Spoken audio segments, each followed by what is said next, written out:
We would like to acknowledge the traditional custodians of the land on which we meet today. This land always was and always will be Aboriginal land. We pay our respects to elders past, present and emerging, and to all community members listening today. Hi everyone, my name is Sarah and I use the pronouns she and her, and I work as a sexual and reproductive health coordinator at Women's Health West. And hi everybody, my name is Susan and I also use the pronouns she and her, and I work as team leader for sexual and reproductive health at Women's Health West. So Susan and I are here today. It's the last of our series of recordings for Melton's Lifelong Learning Festival, and these recordings have been informed by the questions that Melton parents had about their child's sexual development. And today this final recording will discuss how parents can help keep their children safe online. So we had a number of questions from parents who were concerned about children and young people's reliance on technology, their safety online, and the content that they were viewing and sharing online. So before we get into the nitty-gritty of those questions, Sarah, could you share some thoughts on why you think overall it's important that parents are involved in conversations about online safety with the young people in their lives? Absolutely, Susan. It's inevitable that children and young people are going to use the internet. It's an awesome way for them to stay connected with friends and to learn new things and to play games. It's also a place for young people to turn to for answers and support if they have questions about their body or their identity and want information about sex or some of the things that they feel less comfortable talking to people about in person. And it's totally normal for them to have this curiosity, but with so much information and content available on the internet, it's important that young people know how to be safe online. And we want to make sure that they're accessing trusted and reliable and age-appropriate information.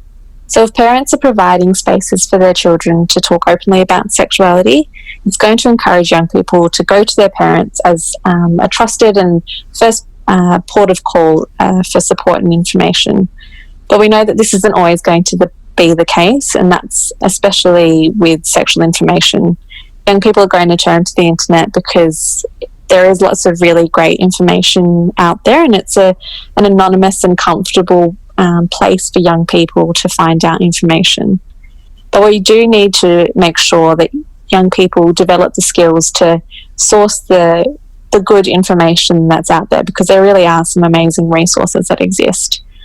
And we want to know that young people can also critically evaluate all of the other information that's out there so that they know how to distinguish between factual, trusted and inclusive information and something which might actually be quite harmful.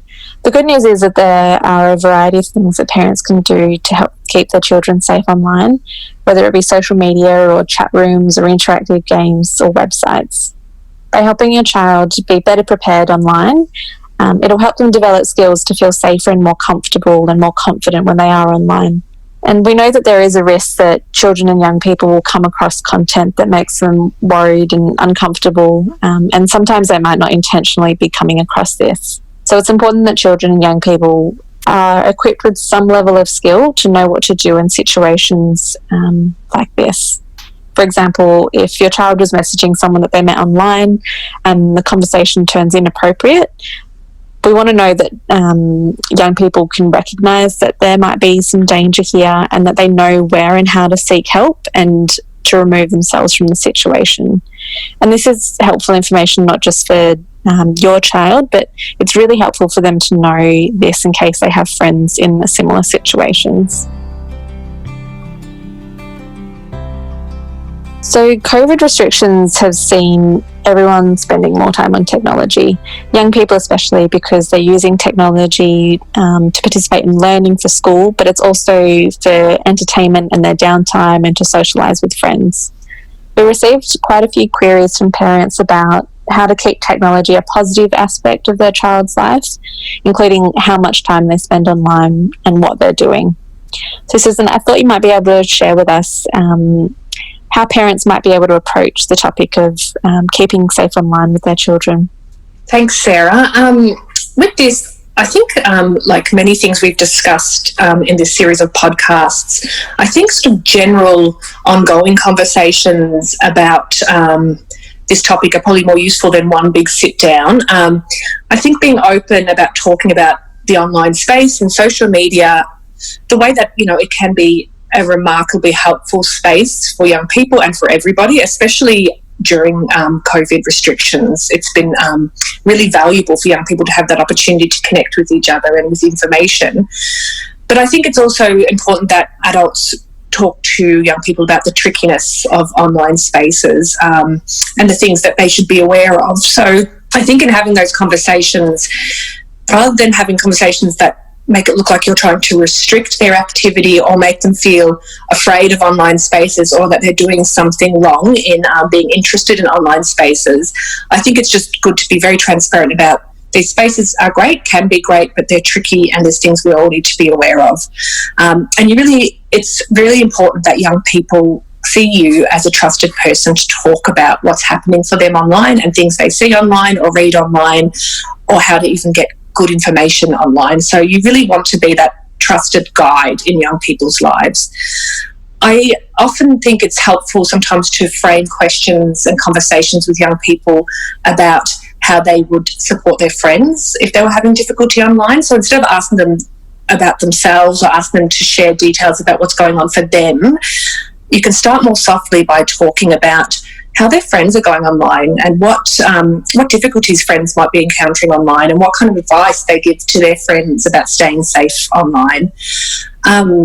I think as well, to prepare your child for online activity, or if they're already engaging online, it's really important to have a conversation about sort of online safety basics. So ideally this will be before they start using social media, but again, it's something we all need to be reminded of from time to time, and again can be an ongoing conversation. So the first thing to be aware of, I suppose, if your child wants to start using social media, there is an age requirement of 13 years, and you can help them to get things set up as well, and read through and go through with them the safety features of the different sites, and have regular discussions about privacy settings, who they should and shouldn't maybe accept friend requests from, making sure these are people that they know, and also vitally important, knowing they know they can come to you for advice if things do get tricky.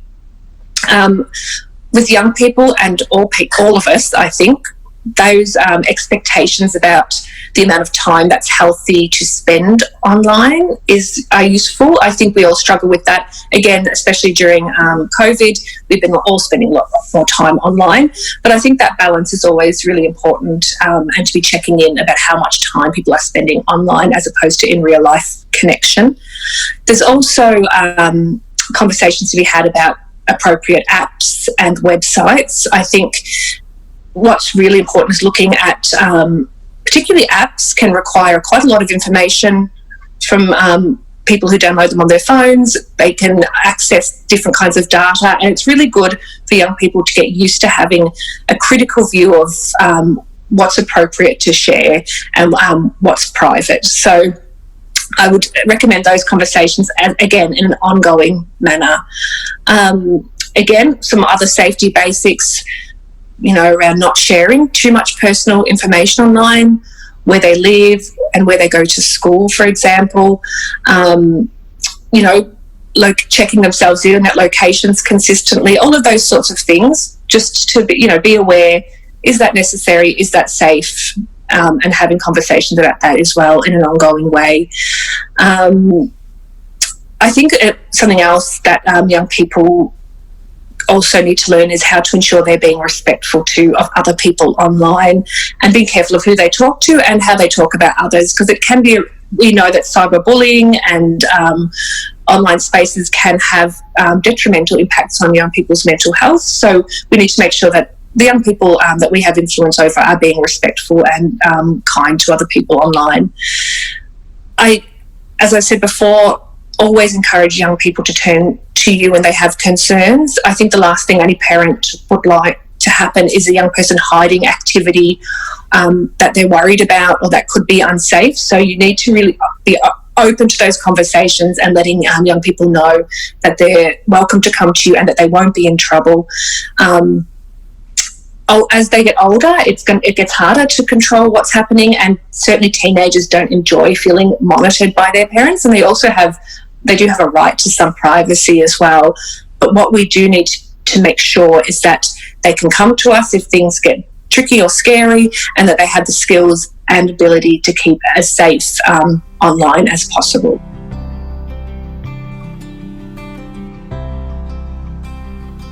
So, Sarah, I think this actually leads quite well into our next topic of conversation, which is about sexting.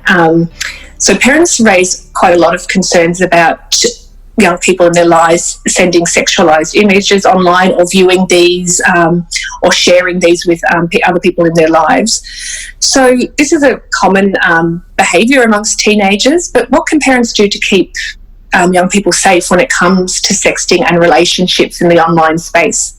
Yeah, thanks, Susan. I really liked what you were talking about earlier, in that the best thing that parents can do is to ensure that young people have the skills and ability to keep as safe as possible online, even if some of the activity are things that parents would rather think that or believe that their child isn't taking part in, like sexting. I know that the immediate reaction from most parents, if they found out that their child was sending or being sent sexual images or messages, is to be upset and to feel shock and anger and to feel uncomfortable. But to have a meaningful and a positive conversation with young people about this, I think it's best to try to keep emotions separate when you're talking to them about this topic, because we know that young people are definitely going to know that their parents won't like them sending and sharing sexualized photos. It's not really going to make a difference if you're just telling them that you don't want that to happen. It's more about having an open conversation about how they can do so safely, and to actually really consider whether or not that's something that they should be doing. So making sure that your child understands the risks of sharing photos, and making sure that your child can confidently express if they don't want to do something online, and can say no, and to sort of shut that conversation down. It's important that young people feel like they can talk to a parent or a teacher or a trusted adult, even though that's going to be very daunting and awkward or embarrassing for them. It's really important that they know and can identify someone to confide in if they have concerns about what they're doing online. And I know that it's a tough conversation for parents to have with children, especially without wanting to just tell them straight out that they can't do it. And we know that children are also reluctant to talk to parents about anything that might risk their access to their phones and computers and the time that they can spend talking to friends. But we want to make sure that parents feel that they can be a person that young people can come and talk to. So try to let them know that nothing is too bad for them to come to you about, and don't threaten to take away their technology. Instead, talk to your children about the possible consequences of sending or sharing sexually explicit messages, and that includes images and photos and videos. And also share with them the risks of sending this content and what can happen once those photos are shared. Because we know that once a person shares a photo online, that they no longer have control over what happens with that image. And even if they do totally trust the person that they're sending the photo to, there's also the risk that, someone else might be able to hack into a computer. And we know that it's happened to celebrities and it's happened to everyday high schoolers before. What we want to avoid is any kind of coercion, meaning that a person is forced to do something they wouldn't normally choose to do because they feel unsafe, or that they have no other option but to comply. So I would recommend that parents have conversations about consent, and to make sure that your child understands that nothing should ever be shared without that person's explicit consent. Which brings us on to our next topic. And Susan, could you share with us the laws around sexting in Victoria? Thanks, Sarah. So yes, in Victoria we have laws that are designed to prevent the production, sharing and possessing of child pornography. So we're talking about child pornography, we're talking about photos and videos, films, or any sort of online content or physical content that shows a person who is under 18 or looks under 18 performing a sexual act or behaving or posing in a sexual way. So this obviously has implications for young people as well, or at least those under 18. So for people under 18, you can steer clear of these child pornography laws by keeping a few things in mind. The first is it's not illegal for you, if you are under 18, to keep sexual photos or videos of yourself. And you can also have sexual photos and videos of someone else who is under 18.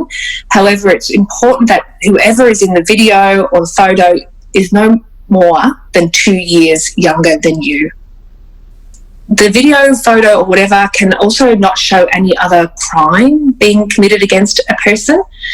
And what's really, really important is that you do not share or distribute a photo, video of someone else who is under 18.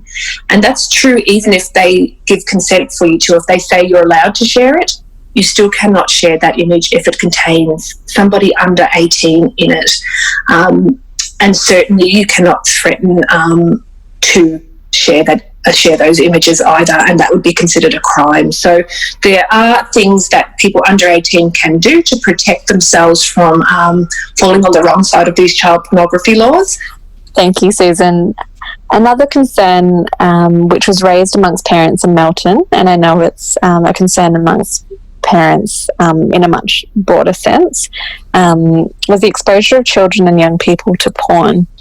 So I thought you might be able to share some thoughts, Susan, on how parents could engage about this topic with young people, because I do know it's quite a tricky one and there's lots of different thoughts and opinions that parents have. But if you could just sort of run through some of the key points of conversation between parents and young people. Thanks, Sarah. I think the first thing to acknowledge is that it's perfectly normal and okay to be confronted or worried if you discover that a young person is viewing porn or has been exposed to porn in some way. So though you might be upset, as with any of these topics, it's important to try not to tell them off for that, but to use it as an opportunity for learning and exploring what porn is, and almost as importantly, what it is not. So, for example, you could use this as an opportunity to let young people know that porn is not generally an accurate representation of sex and relationships, or at least not healthy and safe sex and relationships. So it's really important, I think, for young people to know that porn is not the place to go to learn about sex. As we know, there's a lot of problematic messaging in porn. There's a focus on men's pleasure. There's a focus on how bodies should look or be groomed.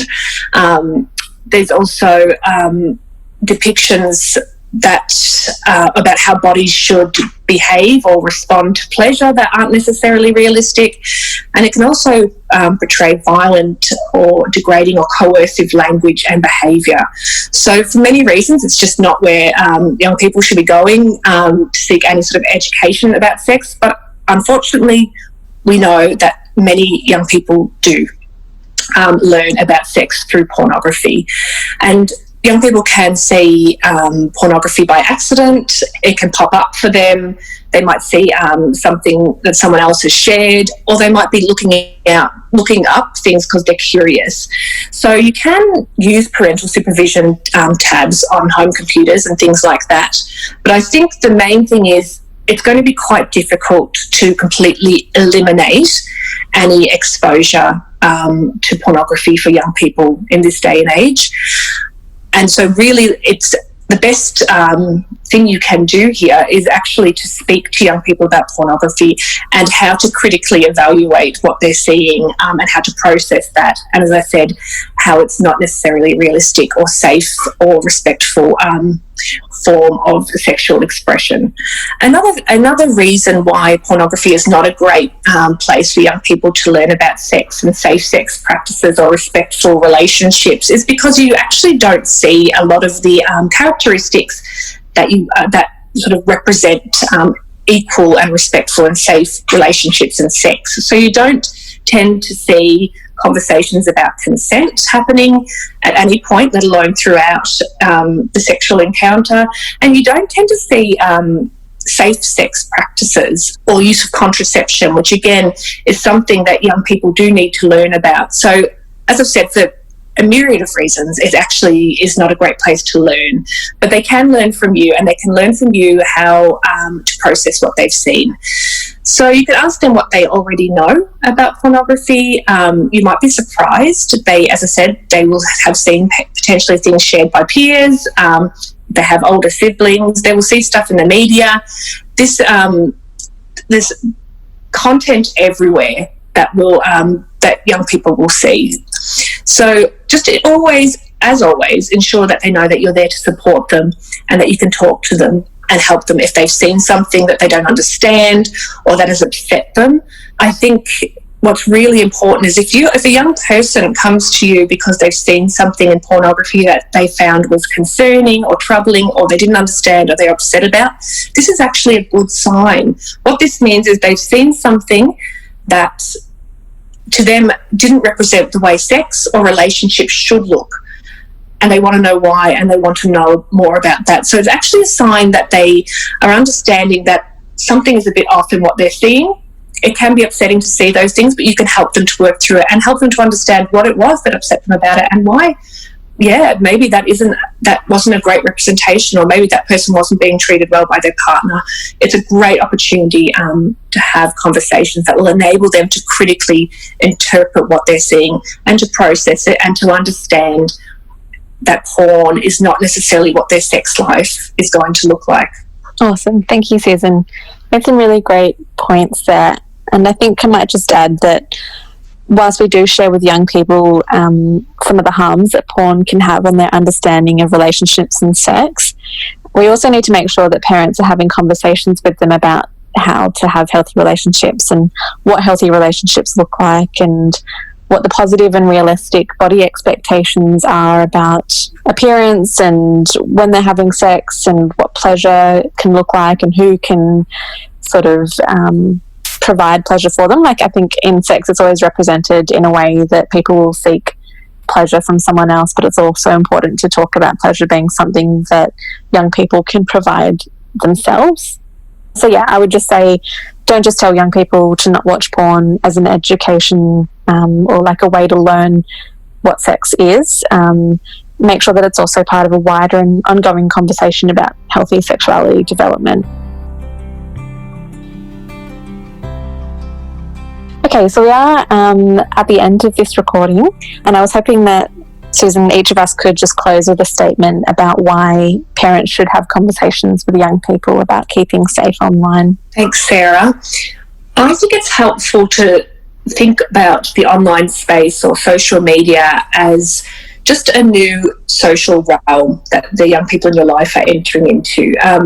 You've undoubtedly supported them to enter other new social realms. You know, they've gone from kindy to school, they've gone to high school, they may have, caught a bus or a train for the first time by themselves. They are consistently, through growing, you are entering new social realms. It's nothing to be afraid of. In many ways, there's amazing benefits to the online space for young people. There's amazing, really helpful and really positive resources around sex, relationships and sexuality for young people. So what your role is to support them to navigate these spaces, to support them to use them safely and positively, to let them know, how to assess whether information is accurate and reliable, to look at things together and figure out what are some really trusted sources on these topics. Let's follow them online. We won't be able to prevent, and nor should we seek to prevent, young people entering this social realm. They just need their parents or adults in their life to help them to understand this as they would any other new place they were going in life. Great. I'll just add that it's completely understandable that parents will be concerned about what their child is doing online. There's so much that could happen that's out of our control, but we know that technology is becoming more and more apparent in all of our lives. So it's really important that parents provide support and understanding and do things to help prepare them for online engagement that's safe and positive. And so parents can use technology controls, but it's important that you only use them when you're also having conversations with young people about how to stay safe online. They need to be assured that you as parents can be a trusted adult to turn to, and that no matter how awkward or worried they might feel coming to you, that your response is going to be one of listening and understanding, and that they'll know that you'll work together to resolve concerns or issues instead of telling them off and just taking away their technology. And I think it's also important for parents to have a conversation with young people to let them know that there's different places of support for them if they feel a bit more comfortable seeking information from a teacher or maybe a trusted online source that you could review beforehand. It's just important to know that they know who to identify when they want to go to someone for help, so you could join that conversation with them. All right, well, that's a wrap on our 4-part series supporting children's sexuality development. Thank you to those who've listened and who've engaged with our first venture into delivering sexual and reproductive health information in this format. If you would like any further information or are interested in resources for young people, please visit our website at whwest.org.au or check out our Instagram page, which is Women's Health West.